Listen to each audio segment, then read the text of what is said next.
Can you hear me, sir? Bow down. Yes, I can hear you. Yes, you know, a lot of people are saying that it's time for the PDP to put, a lot of people are saying it's time for the PDP to put its house in order. And that attempt by the national chairman is part of efforts to put its house in order after 3 successive election defeat. But it appears as if, you know, you declining and some other people wanting out is a drawback on efforts by the leadership of the party. Or are you saying the efforts of the party's leadership are not sincere? No, that's not the issue. When you have an issue, I have been look, the founding fathers handed over to my own generation. I was one of those elected on the first elective convention of our party in 1999 December. And we knew what they handed over to us. There is no perpetuity in any office. 8 years, there are, I told you, 6 top positions. 3 up to the north, 3 down to the south. After every 8 years, there should be rezoning. All positions in the north will come to the south. All positions in the south will go to the north. And as they go, they rotate around them.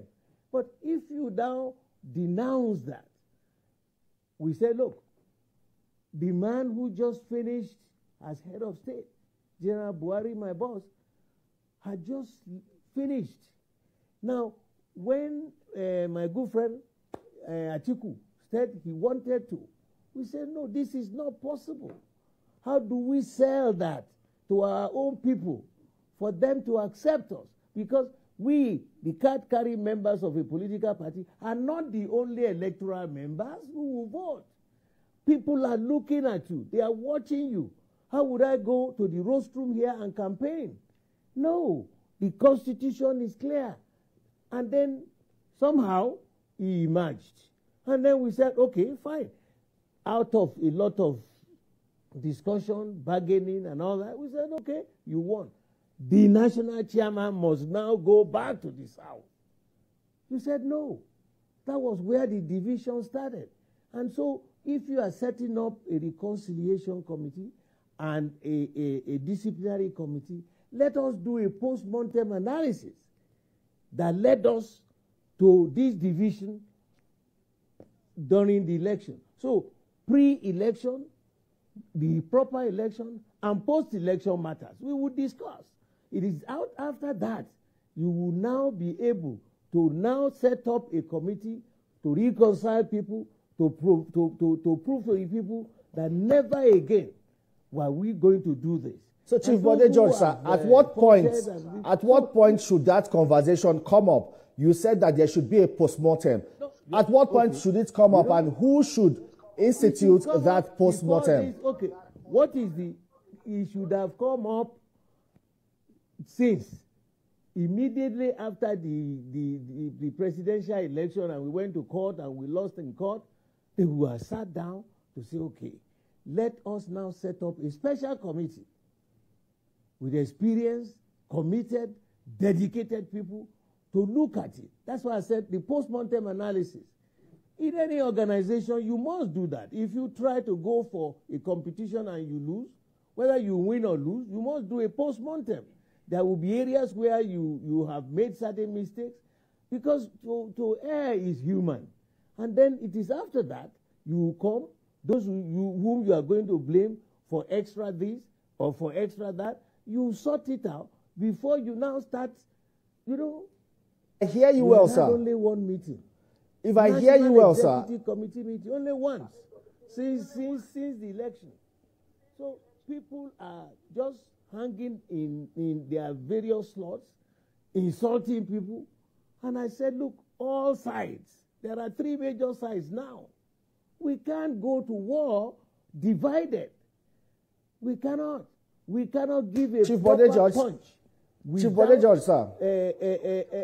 Looking at what happened, who created this, who did that, to avoid the pitfalls in the future. Yes, if I hear you well, sir, you mean then that the leadership, Chief Bode George, just allow me to come in here quickly.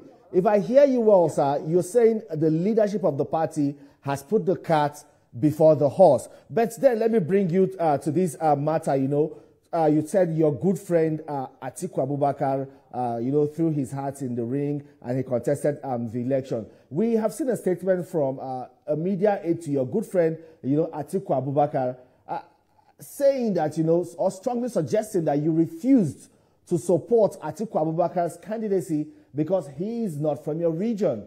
And then saying you have become silent about the current administration because the president of the day is from your region. And that statement was put out by Paul Ibe.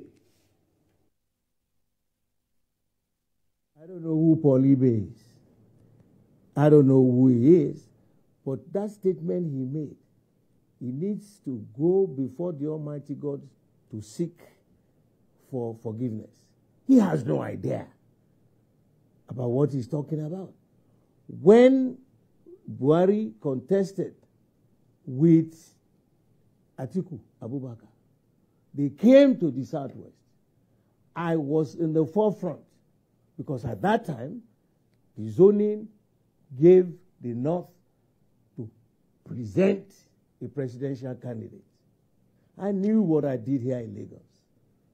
I knew what I did even for the First Lady, his first wife, what we did here. Because we followed the party's constitution. So whatever the Ibe, I don't know who he is. He wasn't there. To Alhaji Atiku Abubakar handed over the concept of operation of the party. And I just read to you that particular section of the constitution of our party. That was not held on to. And I'm appealing. He's my good friend. Let me tell you, I have no iota of any tribalism in my blood. My best friend today was a gentleman that I met in the Navy.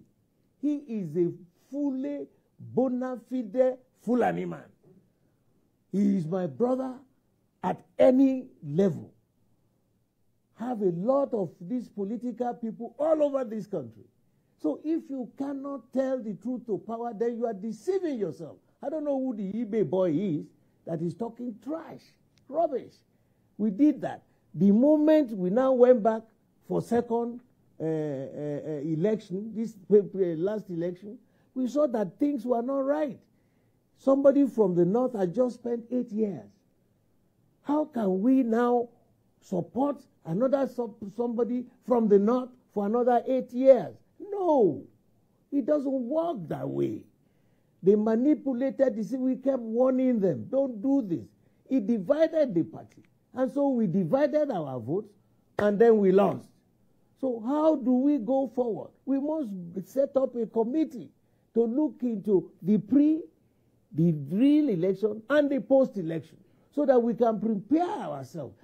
Look, the percentage of card-carrying members of the party, how many, what is the percentage in the population of those who physically go let me again quickly ask you this before we leave. The pitfalls of the past. And it is so disingenuous. Chief Bode George, I would like to ask a question quickly because of time. We also saw a